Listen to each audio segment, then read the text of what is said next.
Aí, gente. Vou até baixar um pouco aqui o fundo, porque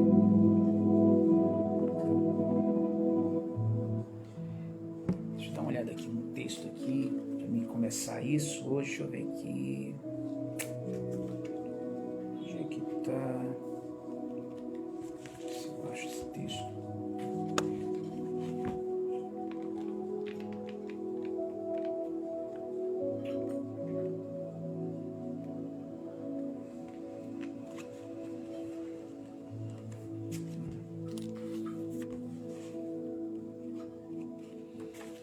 Deixa eu ver aqui.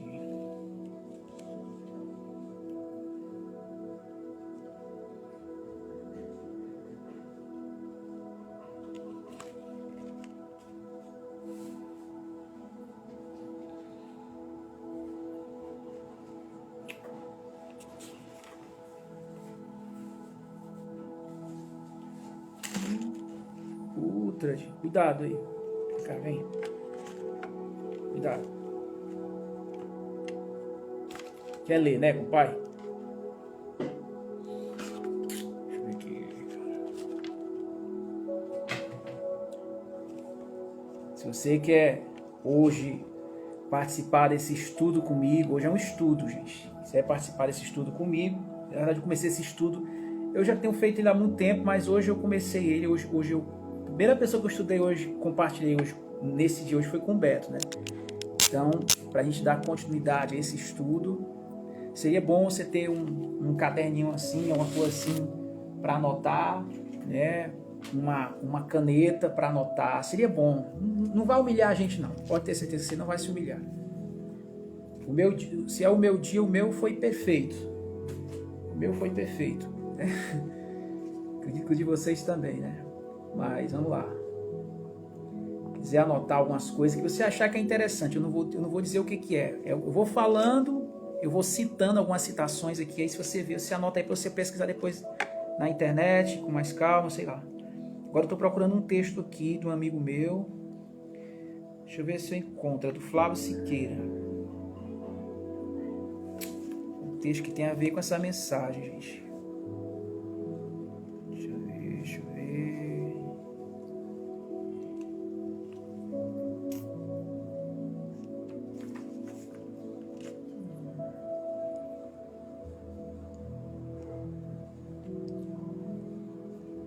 Não estou achando. Cadê esse texto?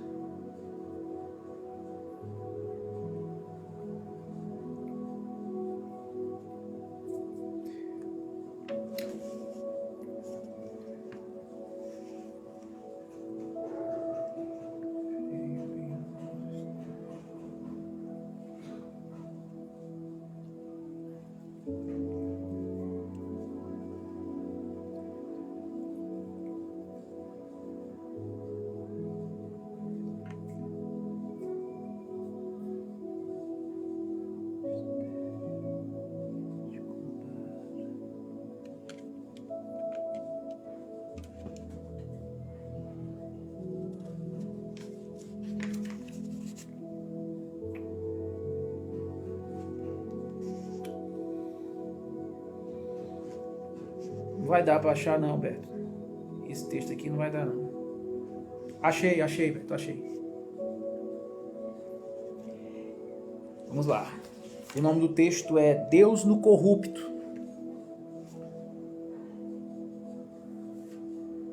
46. E eu acho que eu vou em Teresina. Eu acho não, tá quase certo, né?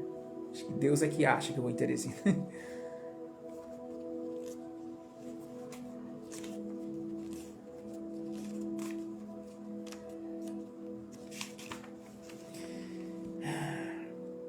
Nesse texto do Flávio, Deus no Corrupto, ele diz uma coisa muito interessante nesse texto. Ele fala assim, olha, e olha que ele nem é um pregador assim da Bíblia, né? Eu acho que eu vou baixar esse fundo, talvez eu até vou tirar, porque eu quero me centrar hoje. A minha oração é que vem uma unção da palavra aqui para nós. Né? Hoje eu estou com fome da palavra. As pessoas estão com fome de festinhas, né? De comemorações de finais de ano. Eu estou com fome da palavra. Eu estou com fome da palavra. E essa palavra aqui é tremenda, porque um amigo meu, poeta, né, radialista, escritor, ele fez um texto chamado Deus no Corrupto. Deus no Corrupto. E ele diz assim, e não deixa nada tirar a tua atenção, pelo amor de Deus, porque senão você vai perder o fio da meada aqui do estudo. Né? Ele diz assim, não são as virtudes que nos dão a dimensão de Deus. Olha o que ele fala, não são as virtudes que nos dão a dimensão de Deus. Virtude em termos de quê? Virtude em termos moralístico. Virtudes em termos de ética, de código de regras, de conduta, de fazer obras, de ter obras boas, boas obras até redundante, né? Eu tenho que botar entre aspas, boas obras entre aspas, boas obras. E ele está dizendo, não são essas coisas que nos dão a dimensão de Deus. E olha que ele não é cristão, viu? Nem de um lado nem de outro, ele não é um livre pensador. Mas ele escreveu, ele é livre para escrever também sobre Deus. Ele falou assim, não são as virtudes que nos dão a dimensão de Deus. Elas estabeleceriam níveis de comparação. E realmente, determinaria tabelas de regras morais, onde um tem mais de Deus, o outro tem menos. É mais ou menos assim que a nossa sociedade faz, especialmente quando diz que fulano precisa de Deus no coração. Aí ele fala assim, como assim, Dejaci, meu amor, um beijo, né? Como assim Deus no coração? Aí ele fala, Deus é indomável, Deus é selvagem, né? Aí ele fala, elegemos representantes de Deus baseados em moralidade, em ética, em posturas ilibadas e desconsideramos que o ser humano é composto de luz e sombras, ambivalências que se expressam de um jeito ou de outro. Aí ele diz uma palavra aqui, uma frase que é uma chave mestra aqui. Ele diz assim, ó, da checkmate aqui nessa frase aqui. Ele diz assim, o ser que tenta refletir Deus em sua ética se corromperá no próprio orgulho. Vou repetir. O ser que tenta refletir Deus em sua ética, em seu código de ética moral, se corromperá no próprio orgulho. E foi o que aconteceu. Aqui vou parar por aqui. Né? Depois eu posso escrever esse texto aqui. Já está terminando o texto. Mas, na verdade, o título desse texto é Deus no Corrupto, né? Vendo Deus no corrupto. Você consegue ver Deus no corrupto? Ou você é como aqueles que se dizem ser de Deus, mas quando vê um corrupto, fica chamando para todo mundo ouvir de ladrão? Como é que é, né? É complicado, né, gente? Complicado. Aquele que não tiver pecado, atira a primeira pedra, né? Seja Deus verdadeiro e mentiroso todos os homens. É interessante que, na regra do catecismo, né, a oração do Pai Nosso, ela é uma oração dirigida a pessoas que são pecadoras, né? Porque tem um momento nessa oração que ele diz assim, perdoa as nossas ofensas, perdoa as nossas dívidas, perdoa os nossos pecados, assim como nós perdoamos a quem nos tem ofendido. Perdoa os nossos pecados. Ou seja, essa oração, ou reza do Pai Nosso, é uma reza ensinada para quem peca. Perdoa as nossas dívidas, perdoa as nossas ofensas, assim como nós perdoamos a quem nos ofendeu, a quem nos tem ofendido. Perdoa as nossas ofensas, nossos pecados, porque nós também pecamos, nós também falhamos. Aí, agora eu vou aqui para a Bíblia, eu vou agora deixar o livro aqui do meu amigo Flávio aqui, do lado, que eu já peguei o que eu queria pegar. Ele não é um pregador do Evangelho, pelo menos de forma formal, vamos dizer assim, tradicional, mas ele está ministrando uma coisa que tem um link, né? Tem um link cósmico, como diz aí, com o Evangelho, né? Deixa eu ver o que é que o Beto fala que ele está vendo aqui. O Beto diz que eu vejo muito isso aqui nas ruas de BH.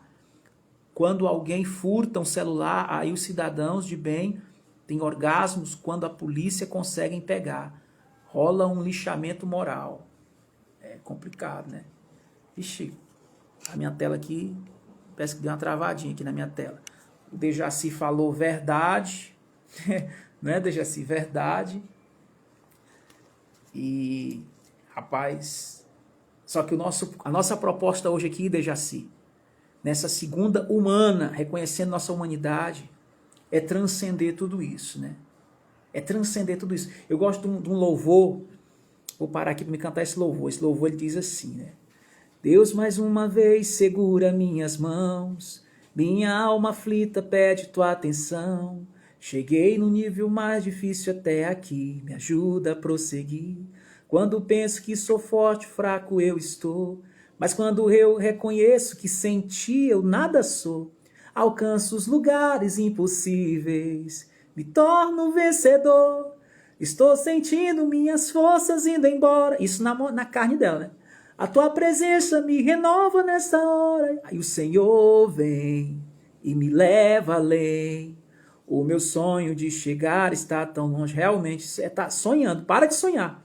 Sou humano, não consigo ser perfeito. O Senhor vem e me leva além, né? Então, o que é? Não dá para conseguir esse nível de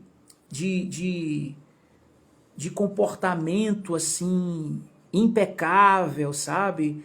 Ao ponto de você não é nem ser perfeito, né? Vamos colocar aqui um que mesmo.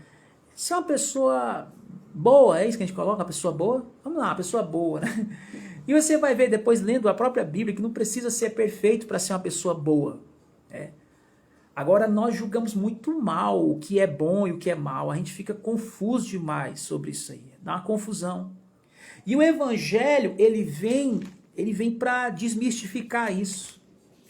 A proposta do evangelho é quebrar tudo isso, né? E aí a pessoa fala, você vai começar a falar que Deus é amor, já sei. Não, não é o amor, não. Hoje eu não vou falar sobre o amor de Deus, hoje eu vou falar sobre a justiça de Deus. A justiça do reino de Deus.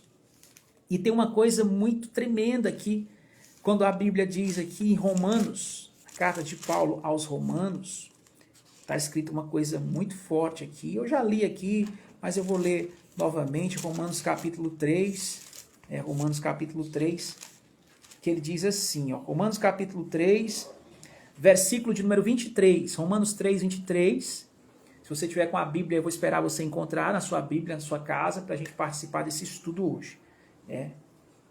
Romanos capítulo 3, versículo 23. Está escrito assim, ó, Romanos 3, 23, diz assim: porque todos pecaram e destituídos estão da glória de Deus. Olha só, todos pecaram.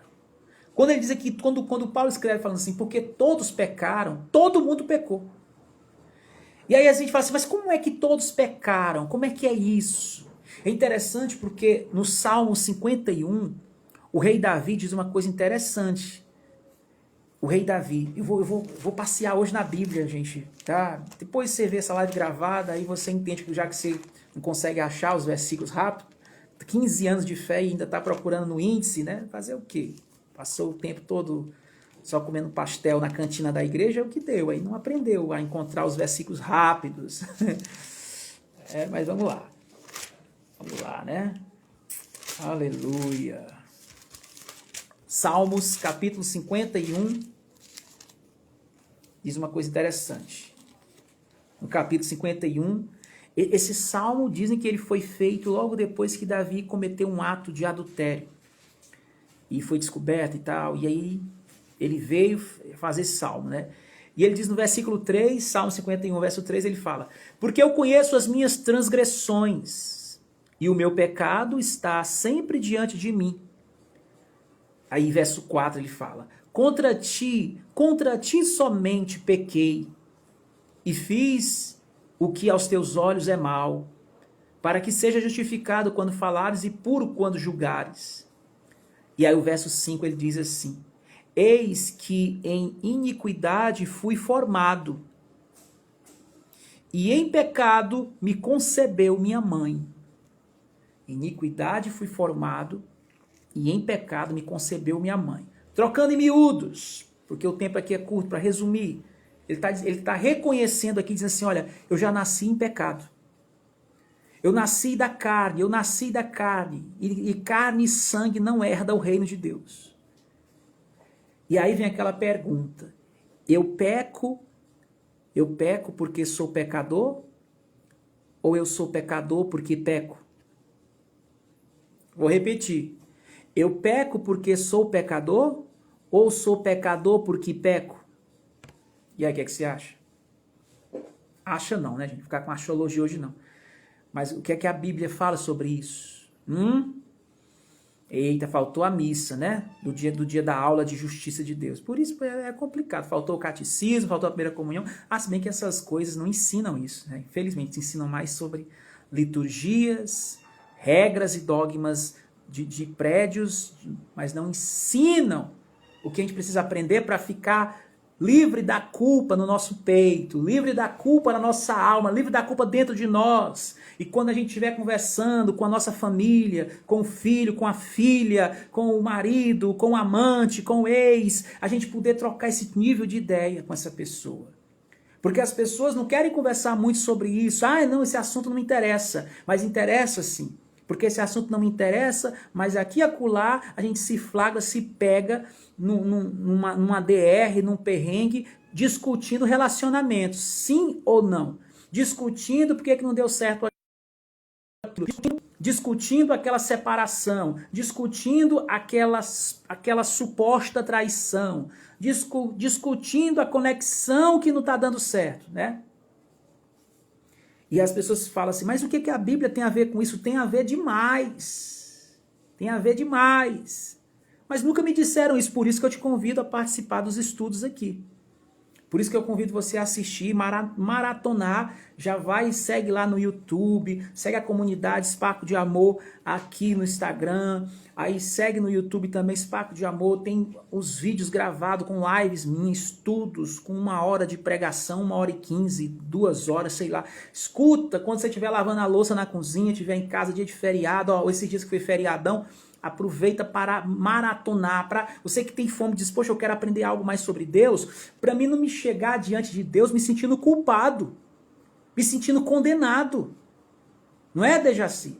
Dejaci é uma pessoa que eu conheço há algum tempo já, mora aqui, pertinho de mim, e eu me lembro que eu sempre conversei com ele, às vezes que eu tive a chance, né, um pouquinho, sempre falando sobre o amor, Agora, Dejaci, eu estou falando sobre a justiça, agora eu estou falando sobre a justiça. Justiça de quem? De Deus.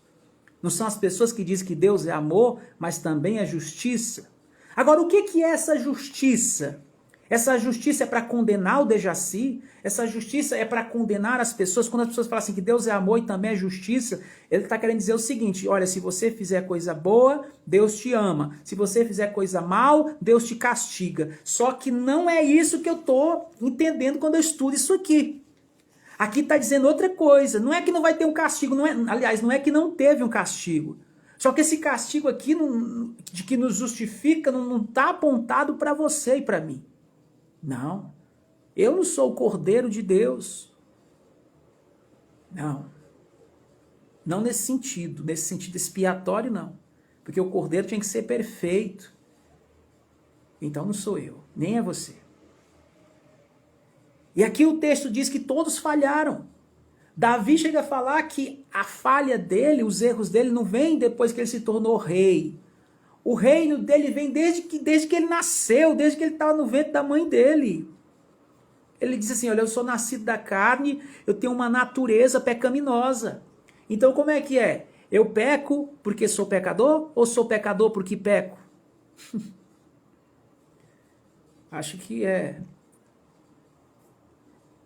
a primeira alternativa, né, gente? Peco porque tenho essa natureza. Só que a mente limitada, a mente religiosa moralista, ela diz o contrário. Ela diz, não, você é um pecador porque você pecou aqui, você cometeu isso aqui, porque você mentiu, porque você roubou, porque você brigou. Aí você é um pecador porque você cometeu isso. Ela quer tratar uma causa maior pelos efeitos. Ela quer julgar a árvore pelos frutos, mas ela não quer acabar com isso olhando para a raiz.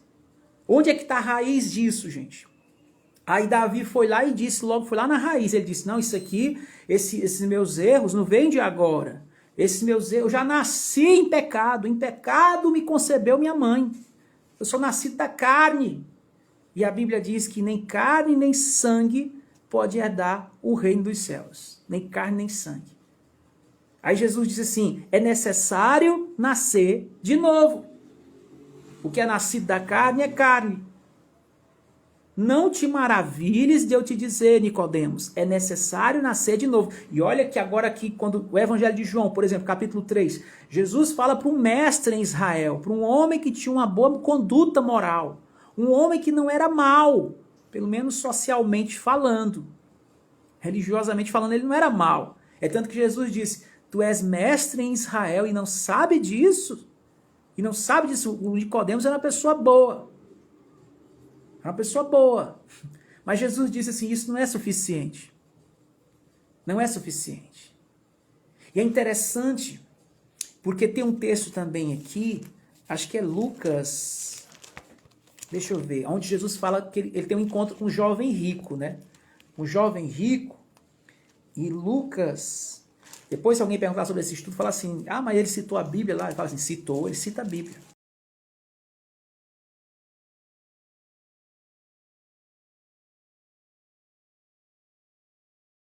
Eu não vou fazer, só sou o mensageiro, só estou pregando, só estou transmitindo, inclusive vou ver até o horário aqui, porque eu não quero me estender muito hoje, né? Vou só fazer aquilo que eu mais amo fazer, que é um trabalho prazeroso para mim, que é pregar o evangelho. Vamos lá, não pregar placa de religião, mas pregar o evangelho. Não ficar pregando aqui usos e costumes, dizendo o que é que você pode fazer, o que não pode fazer. Não, não, não. Eu não creio que a Bíblia é uma cartilha de regras. Eu creio que a Bíblia é uma carta de amor. E também creio que ela também é um código de justiça também, conduta.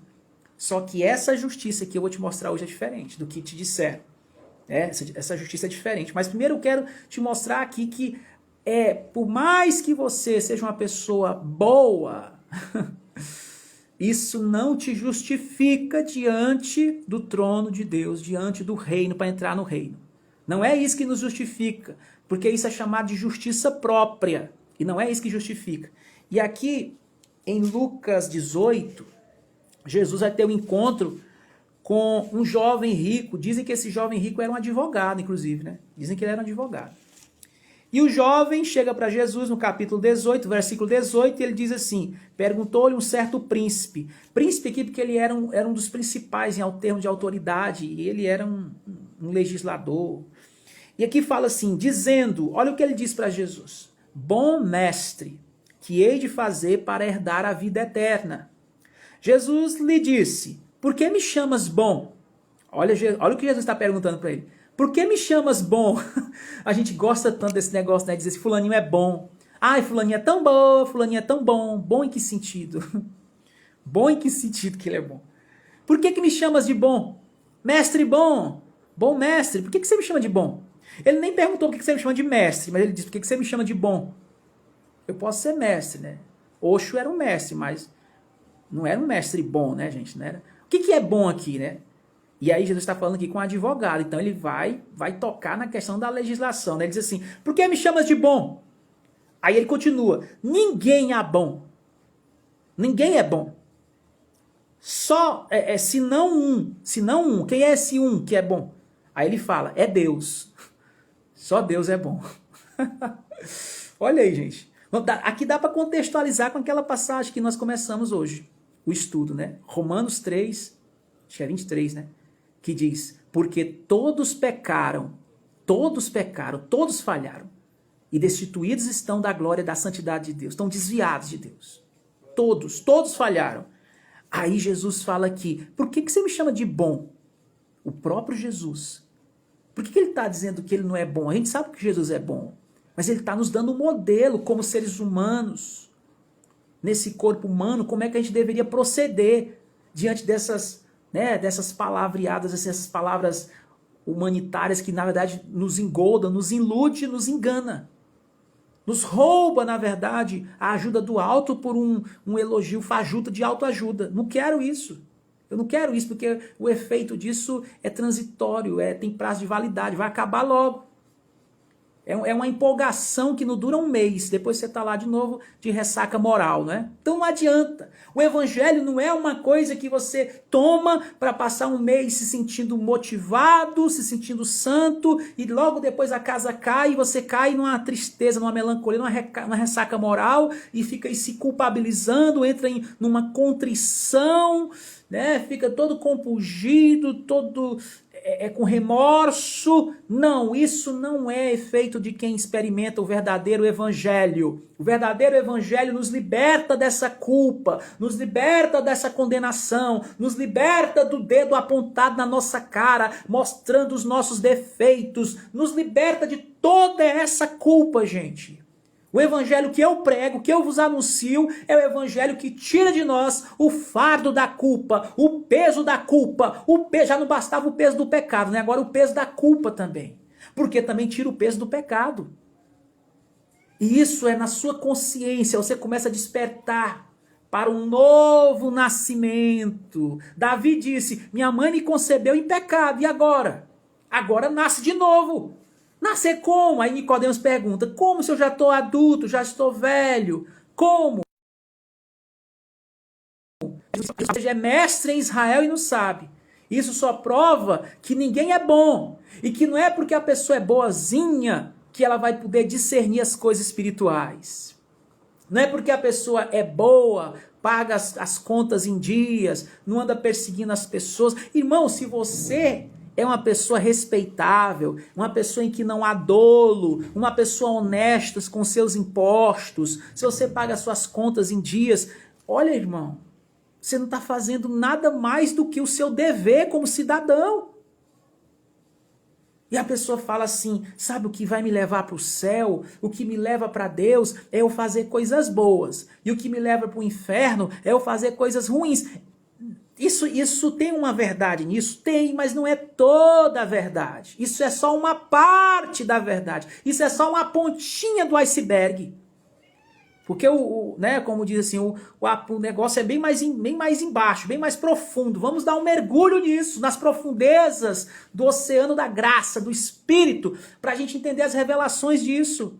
E que o Espírito Santo te ajude, me ajude a gente compreender cada vez que quanto mais você compreender o Evangelho, menos culpado você se sente, mais livre você se sente para dizer aleluia, para dizer Jesus eu te amo, para dizer Jesus tu és o meu Deus e não há outro além de ti.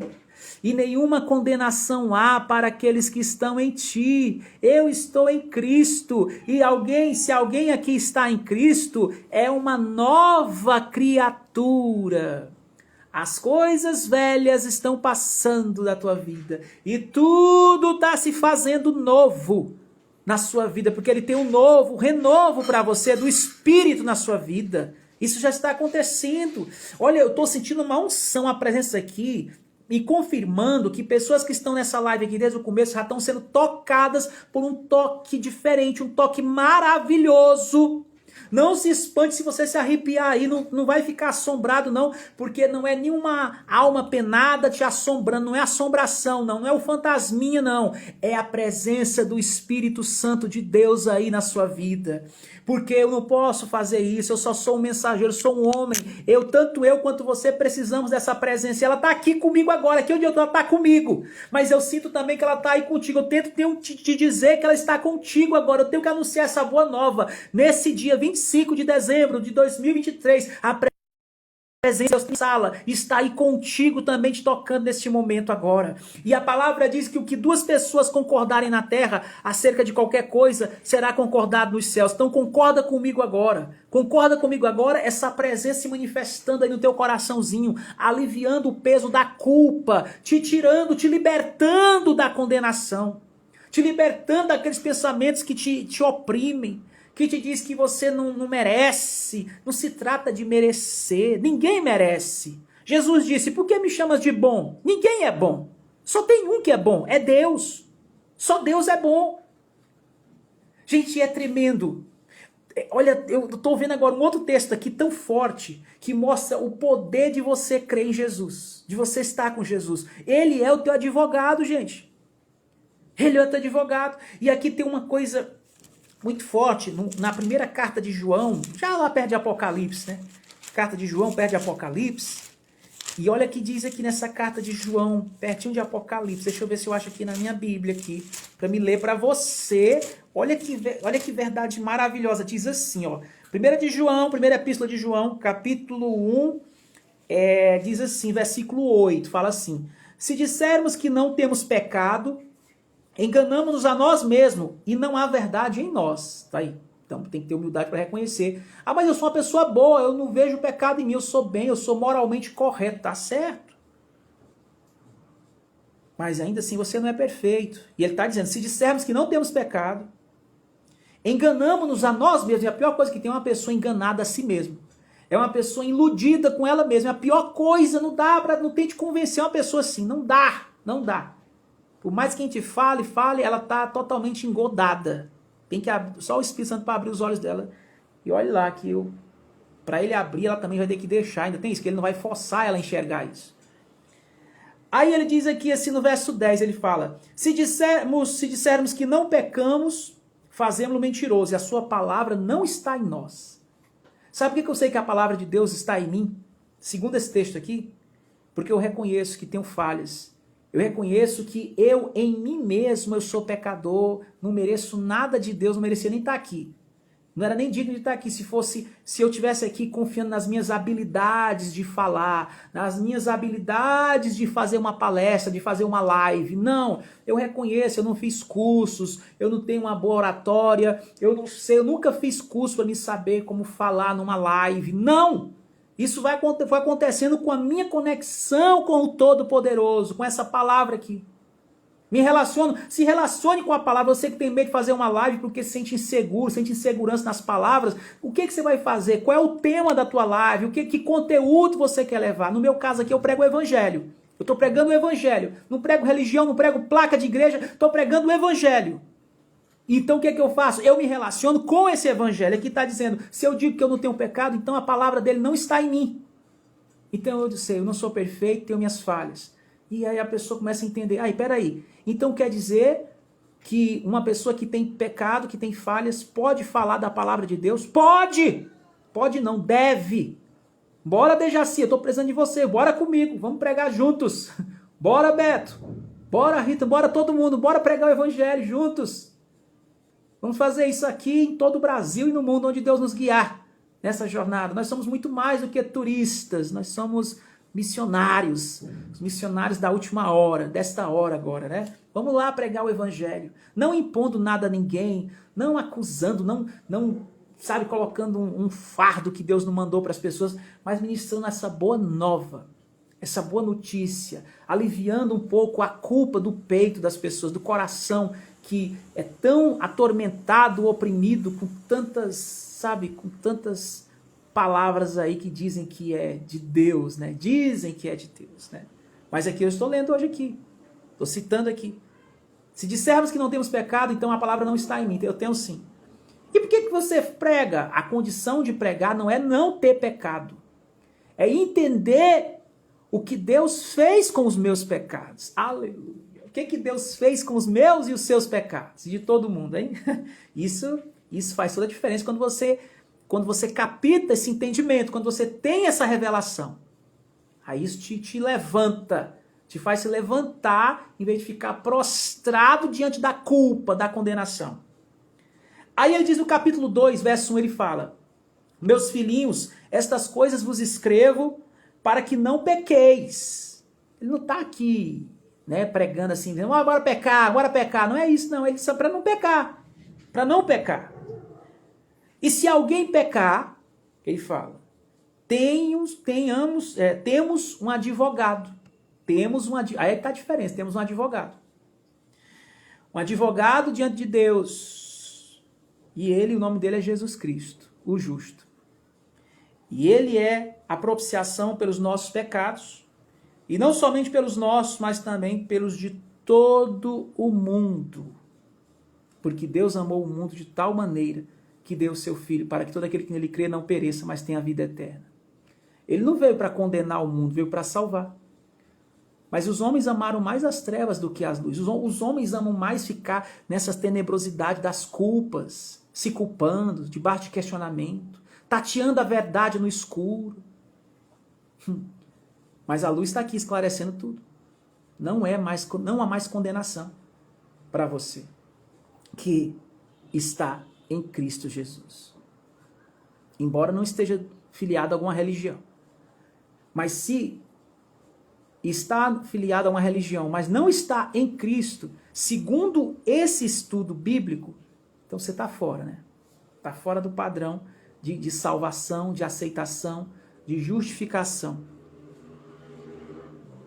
Porque esse padrão aqui é através de Cristo. Ele diz assim: eu sou o caminho, a verdade e a vida, ninguém vem ao Pai senão por mim. Ele é o mediador. Isso não é para nos ofender. Isso não é para nos humilhar, não é para nos limitar. Não, porque ele também disse assim: vocês farão as mesmas obras que eu faço e farão obras até maiores. É claro que tem todo um processo de transformação, de graduação. A Bíblia diz que nós somos transformados de glória em glória, de fé em fé, pela imagem do Espírito de Deus. E eu vi uma frase, sabe, Beto, que diz que nós somos, acho que foi um psicólogo, não sei, um grande sábio falou isso, que diz que nós somos transformados aquilo que nós nos permitimos a passar tempo contemplando. Diz assim: você se torna aquilo que você contempla. Já percebeu isso? Você se torna aquilo que você muito contempla. Aleluia. Então, se você está contemplando agora, como pelo espelho, a glória de Deus, a face de Deus, e você está contemplando ali nos teus momentos de meditação, contemplando, o que começa a acontecer se você, baseado nessa máxima que diz, você se torna aquilo que você contempla? O que você está contemplando?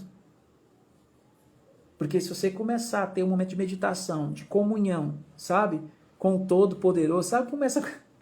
Aí você começa a se tornar aquilo que você está contemplando. Agora, se você começa a contemplar tuas lamúrias, tuas falhas, teus pecados, teus erros, aí fica complicado. Porque aí você sai da graça, sai dessa mensagem, sai dessa justiça, que hoje eu não quero falar de amor, da justiça, e entra na tua própria justiça, na tua justiça própria, aí fica complicado. Tem um texto aqui, voltar agora, sair dessa, aqui deu para entender um pouco de João, né? Mas eu vou aqui no Antigo Testamento, no livro do profeta Isaías. Hoje parece que o Espírito ele quer me deixar, a minha vontade é de pregar tudo hoje para vocês, mas eu sei que não vai dar tempo. E nem tem como, porque é muito amplo isso. Isso aqui é uma graduação com vários períodos, né? E aí acho que aqui hoje a gente está no primeiro período sobre a justiça, né? Do reino. Mas em Isaías, deixa eu ver onde é que está aqui, ele fala da justiça própria, sabia? E ele vai dizer uma coisa sobre ela, o Espírito de Deus através do profeta Isaías. Aqui, deixa eu dar uma olhada, se eu lembro ainda. Qual era o capítulo, Jesus? Deixa eu ver, me lembra. O capítulo... Está aqui, o capítulo 64. Capítulo 64 de Isaías. Ele diz assim, deixa eu ver aqui, eu vou ler aqui um pouco extenso, né, para a gente compreender um pouco. Não é só um versículo, não dá para ler só um versículo. Mas ele diz aqui assim, ó, 64, vamos ler a partir do versículo 4 também, diz assim: porque desde a antiguidade não se ouviu, nem com os ouvidos, nem se percebeu, nem com os olhos se viu, um Deus além de ti, que trabalhe para aqueles que nele espera. Você está esperando nele? Então a graça vem. Versículo 5, no caso aqui era o pessoal do Antigo Testamento, eles estavam esperando, né, o Messias, o Jesus, né, no caso para eles era o Messias lá. Saíste ao encontro daquele que se alegrava e praticava justiça. Verso 5, eu estou lendo. Daqueles que se lembram de ti nos teus caminhos. Eis que te iraste porque pecamos. Neles há eternidade, para que sejamos salvos. Mas todos nós somos como o imundo, E todas as nossas justiças, olha aqui, o profeta reconhecendo através do Espírito Santo, reconhecendo a situação de Israel. E aí ele fala, todas as nossas justiças, troca essa palavra nossas justiças por justiça própria. Não é nossa, justiça própria, própria justiça. Elas são o quê? Elas são como o trapo da imundícia. O que era o trapo da imundícia nesse contexto? Segundo alguns estudos que chegaram até a mim, esse trapo da imundícia era como se fosse hoje, né, o absorvente que as mulheres usavam em dias da sua menstruação, né, para reter ali o sangue, né? E era chamado de imundícia porque era, segundo a lei, né, a mulher quando estava nesses dias, eu sei que muitos vão dizer assim, que machismo, né? Então, era a cultura deles lá. Eles diziam que a mulher estava num estado de imunda, né? Imundícia, né? Então, mas eu não posso, porque para nós a palavra imundícia, ela tem um certo pesar, né? Agora eu não sei em relação a eles como é que era a palavra imundícia. Eu preciso viver, fazer um intercâmbio lá para voltar no passado para saber como é que era a ideia disso, né? Porque por mais que tenham novelas hoje falando sobre isso, ainda não passa tudo do que realmente acontecia. Mas a mulher ficava imunda, chamava de imunda, nos dias da menstruação. E aí ela tinha um trapo, né? Que ela usava um trapo, não tinha hoje como hoje absorvem essas coisas. E aqui está dizendo que a justiça era comparado a isso. E essa comparação não é nenhuma condenação à mulher, mas é porque tem a ver com um período de fluxo sanguíneo. E por que a conexão está aqui, esse fluxo sanguíneo? Porque justamente no futuro vai ser um sangue também. Um sangue que vai ser derramado por um ser. E a gente conhece a história, que esse sangue traz uma purificação para nós. E esse sangue vai também nos justificar. E aqui é porque qualquer pergunta aqui é válida se estiver no contexto. É no tema que eu estou. Outro dia eu falo de qualquer outra coisa, mas hoje o tema é esse aqui.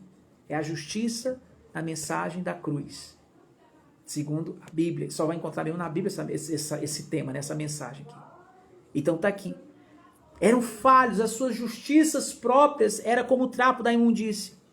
E aí é interessante, porque no capítulo 65, ele diz assim, ele vai dizer assim, fui buscado pelos que não perguntavam por mim, fui achado por aqueles que não me buscavam. A um povo que se não chamava do meu nome, eu disse, estou aqui. Estendi as mãos todo dia a um povo rebelde que caminha por caminho que não é bom após os seus pensamentos.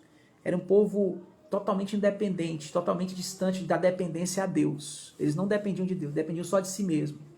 E olha que era um povo que antes dependia de Deus, porque aqui fala de Israel, né? A nação de Israel, que se tornou independente em relação ao seu Deus. Aí ele fala que uma coisa interessante que ele vai dizer aqui, e isso eu achei tremendo. Ele diz assim, e dizem, ele dizendo que esse povo falava assim, dizem, retira-te e não te achegues a mim, porque eu sou mais santo do que tu. Aqui no verso 5 ele fala isso. Aí ele diz, estes são como uma fumaça no meu nariz, um fogo que arde todo dia. Né?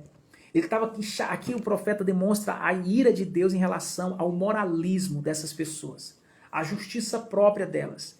Eles apesar de viver nos seus próprios caminhos, eles ainda tinham a cegueira de dizer que eram mais santos do que os demais. E pediam para os outros se afastarem dele, porque eles eram melhores. Eles se consideravam, eles colocavam no nível de comparação. Isso acontece muito, né?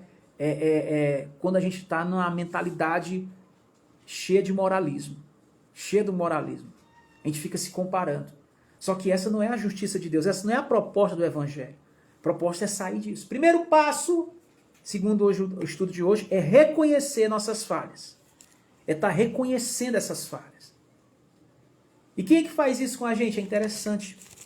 Aqui no Evangelho de João, deixa eu dar uma olhada aqui rapidinho, o Evangelho de João, Jesus fala uma coisa interessante aqui, Evangelho de João, capítulo 16, ele diz uma coisa interessante. Ele fala aqui assim, deixa eu ver aqui, ele diz assim no verso 8, ele fala, e quando ele vier, ele quem? Ele está falando do Espírito Santo. E quando ele vier, convencerá o mundo do pecado, da justiça e do juízo. Olha aí. Ele disse, quando o Espírito... Quem é que vai te convencer dessa justiça? O Espírito Santo. O Espírito que está aqui comigo agora me usando para pregar, que está aí contigo também te usando para ouvir essa mensagem, essa live hoje. Uau! Ainda bem que ele está aqui. Liga comigo agora, vamos ligar. Vamos ligar junto aí, ó. Justiça de Deus. Tá ligado? Vou repetir. Justiça de Deus. Tá ligado? Vou repetir. Justiça do reino de Deus em seu coração. Tá ligado? Quando o Espírito Santo vier, ele convencerá o homem do pecado, da justiça e do juízo. Aí ele diz uma coisa interessante aqui, ó. Ele fala assim, ó. No verso 9 ele diz, do pecado porque não crê em mim. Do pecado porque não crê em mim. Olha o que ele está dizendo, do pecado porque nem precisava o Espírito Santo te convencer, porque não tem mais o pecado, ele foi destruído lá na cruz. Cordeiro de Deus que tira, ele não cobre o pecado do mundo, ele tira. Cordeiro de Deus que tirais o pecado do mundo, tem de piedade de nós, não é assim? E ele tem. E por que o Espírito vai me convencer do pecado? Por quê? Porque você ainda não está na justiça dele, porque ainda tem um moralismo egóico, a carnalidade reinando na sua vida. E quando eu falo carnalidade, aqui a carnalidade, a gente pensa logo em questões imorais, mas muitas vezes a carnalidade ela pega um outro viés. Ela pega o viés da justiça própria. Ela pega o viés de dizer para você que você pode chegar nesse nível sem a ajuda de Deus, sem a ajuda de Jesus. Você pode chegar nesse nível se esforçando com as suas boas obras, porque você é uma pessoa boazinha. E esse é um grande engano. É um grande engano, segundo essa passagem. Você pode ser boa no seu trabalho, pode ser boa na sua casa. Aliás, você deve ser. Você deve ser uma pessoa que, faz essas coisas. Mas em relação à entrada do reino de Deus, em relação ao acesso ao trono da graça, em relação, em relação à eternidade com aquilo que nós cremos, segundo esse texto aqui, aí é outra via, é outro caminho, o caminho da justiça de Deus. É o caminho da justiça dele. E esse caminho nós estamos hoje aqui tentando explanar um pouquinho desse caminho aqui hoje, desse estudo, nessa segunda humana. Tentando explanar, eu espero que até aqui tenha feito algum sentido para você. Mas Jesus disse assim, é interessante ele falar assim, quando ele fala assim, do pecado porque não crê em mim. Olha o que ele está dizendo. O Espírito Santo só tem que te convencer do pecado porque você não crê ainda na justiça que está em Jesus, que ele fez por você. Por isso que o Espírito Santo tem que te convencer do pecado. Por isso que ele tem que te convencer ainda de como é que foi feito esse processo todo. Porque Jesus disse assim, se eles crerem em mim, o Espírito Santo nem precisa convencer mais eles do pecado. Agora, como eles não crerem que eu sou o Cordeiro que tira o pecado, então o Espírito Santo vai ter que convencer eles do pecado. Aí ele vai falando aqui, do pecado porque não crerem em mim, da justiça. Olha o que ele fala, da justiça, por quê? Porque eu vou para o Pai. E agora vocês têm que ficar só com a justiça agora, é a justiça do que eu já fiz. Eu vou para o Pai, mas já está feito, já está consumado. Tetelestai, está tudo feito. Se tem um lugar que eu tenho que estar em conexão com meu Deus, com minha consciência e Ele, para mim não me sentir culpado, é nesse lugar que está feito, não está consumado. Não vai ser consumado, já foi. Já foi. Jesus já morreu, já ressurgiu, já te perdoou, já te salvou. Agora é você que tem que se decidir. Ele já fez a parte dele. Agora sou eu. É o homem que precisa fazer agora. Não é ele. Eu não vou orar assim, Jesus, salva o Beto. Jesus, perdoa o Beto. Jesus vai falar assim, eu já fiz isso. Eu já fiz isso por ele. Eu já paguei o preço dos pecados, eu já fiz isso. Já. Eu me lembro daquele filmezinho das Crônicas de Nárnia, E aí tem uma parte do filme lá que a menina vê o leão, o Aslan, e ela diz assim, nossa, Aslan, você tá tão maior, você tá maior. E aí o Aslan diz assim, não, eu estou mesmo. E ela fala assim, como assim eu tô te achando tão mais poderoso? Aí o Aslan fala assim, não sou eu que estou mais poderoso, é a sua visão que se ampliou. É que a tua visão está se expandindo, minha filha. E quanto maior é a sua visão sobre o seu Deus, maior fica o seu Deus. Uau! Você talvez não entende muito essa mensagem que eu estou pregando aqui, porque a tua visão ainda está assim meio mediana, ainda está um negocinho assim, Deus me perdoa até aqui, mas aqui para lá ele não me perdoa mais.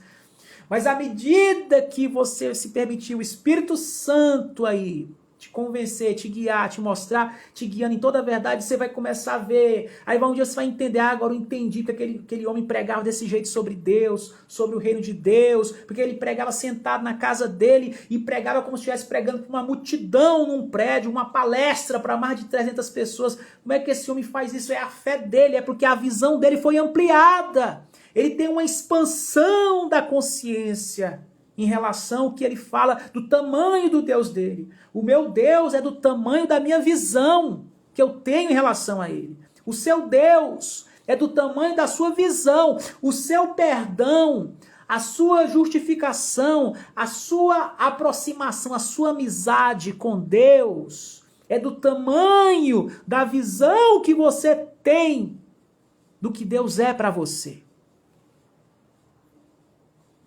Só que o evangelho não vai depender da minha visão, da sua visão. O evangelho não vai se relativizar a isso. O evangelho, ele está aqui apresentando uma proposta de boa notícia para toda a humanidade, para toda a terra, para todos nós, gregos e troianos, livres e escravos, para todos. Porque Deus amou o mundo de tal maneira, né? Mas a condenação é essa, que os homens amaram mais as sombras do que a luz. Porque aquele que ama a luz, ele já chega para a luz, para que as suas obras sejam manifestas na luz. Mas aquele que não quer deixar o engano, fica nas sombras, para que não sejam as suas obras expostas à luz. Ele não quer. Meu irmão, andar com Deus é andar na luz. E não se esconde uma lâmpada debaixo de uma mesa, porque ela vai iluminar toda a casa. E Deus te chamou para ser luz do mundo e sal da terra.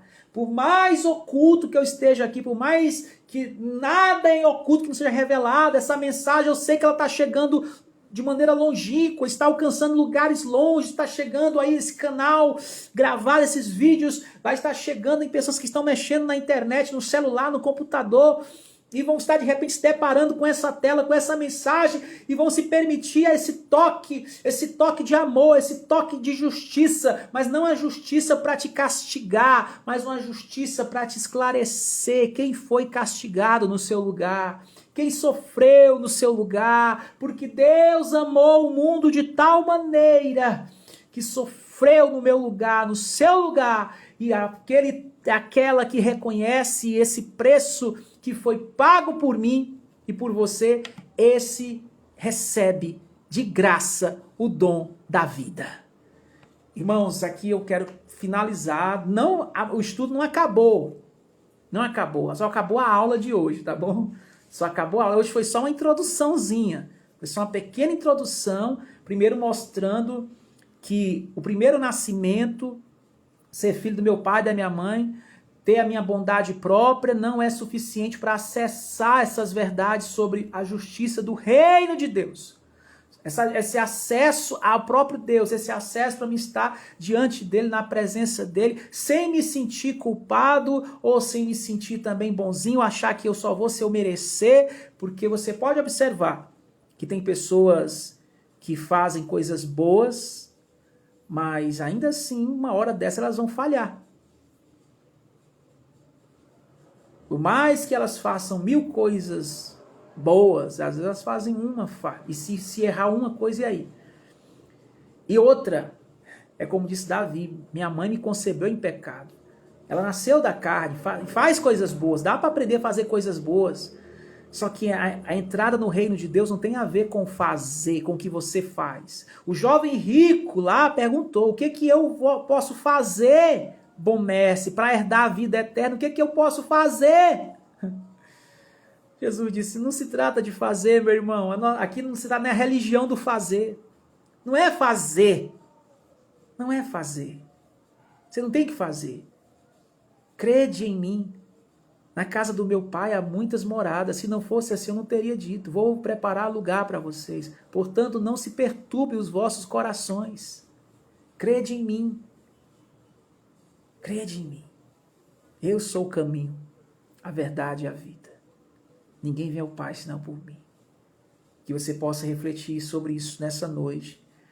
A palavra está junto de ti. Eu quero finalizar lendo aqui Romanos, é onde ele diz assim, ó, uma coisa muito interessante, Romanos, ele fala assim, uma declaração que você pode até fazer na sua casa. Essa declaração, ela diz o seguinte aqui, ó, Romanos capítulo 10, versículo de número 4. Olha o que diz em Romanos 10, verso 4, fala assim: porque o fim da lei é Cristo, para a justiça de todo aquele que crê. Toda pessoa, como Deus não faz acepção, todo aquele, aquela. O fim da lei é Cristo, para a justiça, não é amor não. Esquece hoje amor, hoje é justiça. Justiça de todo aquele que crê. Ora, Moisés descreveu a justiça, mas é pela lei, dizendo, o homem que fizer essas coisas viverá por elas, vivendo pelo que faz, né? É a religião do fazer. Eu fiz coisas boas, então tá tudo justo comigo. Sou justo. Verso 6. Mas a justiça que é pela fé, essa que eu estou pregando hoje. Hoje eu estou pregando a justiça pela fé. Diz assim ela: não digas em teu coração, quem subirá ao céu, isto é, a trazer do alto a Cristo, ou quem descerá ao abismo, isto é, a tornar a trazer dentre os mortos a Cristo. Esquece isso. Mas o que diz? A palavra está junto de ti, na tua boca e no teu coração. Esta é a palavra da fé que pregamos. É a palavra que eu preguei hoje na segunda humana. De fé, viu? Verso 9. A saber, se com a tua boca confessares o Senhor Jesus e em teu coração creres, é no coração, o crer aí é bem subjetivo, é lá dentro, no profundo, no teu coração creres, que Deus o ressuscitou dos mortos, será salvo. Será salvo. Esse aqui é Romanos que eu estou lendo, Romanos capítulo 10. Aí o verso 10 fala: visto que com o coração se crê para a justiça. Com o coração se crê para a justiça. Com o coração se crê para